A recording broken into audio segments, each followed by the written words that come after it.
So what I wanted to do here is bring you all the story of how Deadpool managed to wield the hammer of Thor. And the whole reason behind this is that in truth, there's no deep philosophical meaning or anything to this. In fact, the only reason why I really want to do this story is because it's really fun.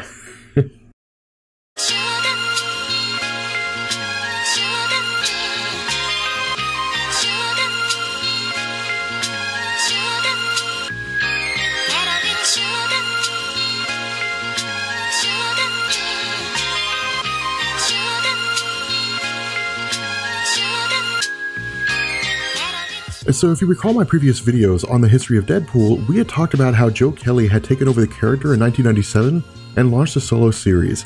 However, following Joe Kelly's departure, the title was handed over to Christopher Priest, and where Deadpool had indirectly broken the fourth wall a couple of times under Kelly, Priest had made this a mainstay of his character, making Deadpool far goofier and paving the way for the version that we know today. And Priest took to giving us crazy scenarios, which helped to beef up the popularity of the character, but also allowed Deadpool to parody existing superheroes. And to this end, in Deadpool Volume 1, issue number 37, Priest wrote a story titled Benediction.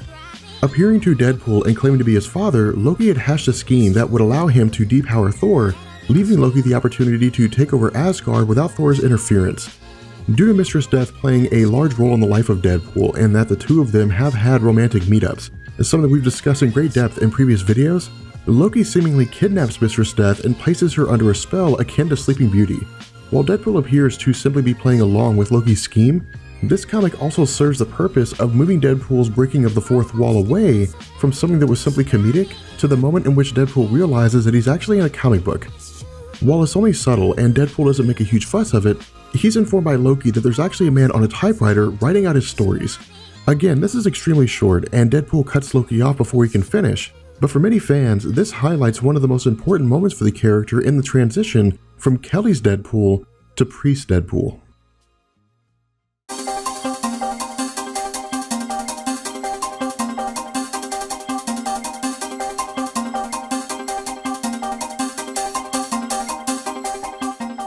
So the story jumps forward to Thor as he's dealing with a fire in a building and helping to save those who are trapped. With Deadpool arriving and having been assigned by Loki to steal Thor's hammer, Deadpool watches the events unfold but also has some reservations about what he's seeing. From Deadpool's perspective, Loki may very well have been cast out of Asgard, and it makes sense that his frustration over this would be the driving force behind his actions. But even if Odin is responsible for the nature of his son, to some degree, Loki is responsible for his own actions. However, during Thor's attempt to save lives, an explosion occurs causing him to drop his hammer. Because Thor will return to his human alter ego if he doesn't pick up the hammer again within 60 seconds, Deadpool takes the opportunity to begin hunting for Mjolnir while Thor does the same thing. With 60 seconds passing and Thor returning to his form of Donald Blake, Deadpool manages to find the hammer. Commenting on the fact that he never really liked Thor due to the fact that Thor had everything Deadpool didn't in the form of women wooing over him, as well as his beauty and incredible strength, Deadpool manages to pick up the hammer to the surprise of Thor himself. From here, we transition to Deadpool having the time of his life while wielding Thor's hammer. At one point, he stops at Taco Bell and orders 37 gorditas.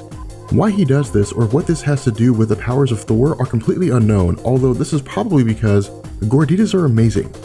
Next, he goes to a theme park and uses the hammer on one of their attractions. What I'd also like to mention here is that being a comic historian tried this while we were in Dallas, and he didn't do very well. The next action that Deadpool is shown to take is to take the hammer to a baseball game where he smashes the ball out of the park. How Deadpool is able to walk onto the field of a baseball game while it's in progress is never explained, and so we'll simply just chalk this up to it being part of a Deadpool comic. Appearing in Avengers Mansion and meeting Marvel Boy at the front gate with his arms full of Michael Jackson CDs, Deadpool attempts to convince Marvel Boy that he's actually the real Thor. At this point, Donald Blake arrives where he joins Marvel Boy in his attempt to subdue Deadpool. With the CDs flying everywhere, one of which is Thriller, the best Michael Jackson CD of all time, Donald Blake and Deadpool are whisked away to the lair of Loki. Coming to the realization that Loki was basically tricking him the whole time, although it's not explained whether Deadpool actually believed that Loki was his father or not, Deadpool turns on the villain, hitting him with his hammer. Setting Donald Blake free and returning Mjolnir to him, Donald Blake tries to pick up the hammer, but actually fails in the process. With Loki mocking Donald Blake over his inability to lift his own hammer and presumably being unworthy, Deadpool tries to offer a distraction but is swiftly defeated. And so after Loki departs, Thor begins to realize what's actually going on here. Ordering the group to return to Earth, we learn two things. The first is that Mjolnir had been sitting in the wreckage of the earlier explosion the entire time, but was made invisible presumably by Loki. And picking it up and returning back to his normal Thor form, we also learn the second thing. The hammer that Deadpool had picked up wasn't the real Mjolnir. Presumably using his magic to fabricate a hammer that had all of the same attributes as the hammer of Thor, minus the enchantment of worthiness as it was placed on it by Odin, Deadpool had picked it up, believing himself to truly be worthy and to actually become a version of Thor. Stripping his hammer away from him and declaring him to be a false god, Thor and Deadpool actually engage in a fight with one another.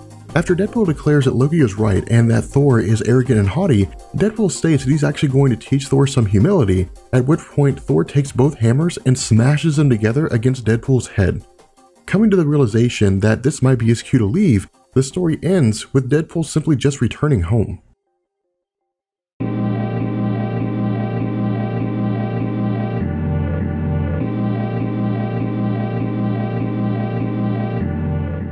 Now, because of the fact that this was a part of an ongoing series, that is to say part of Deadpool Volume 1, and it wasn't really a standalone series, the only people who were buying this story at the time and reading it were those who were already existing Deadpool fans.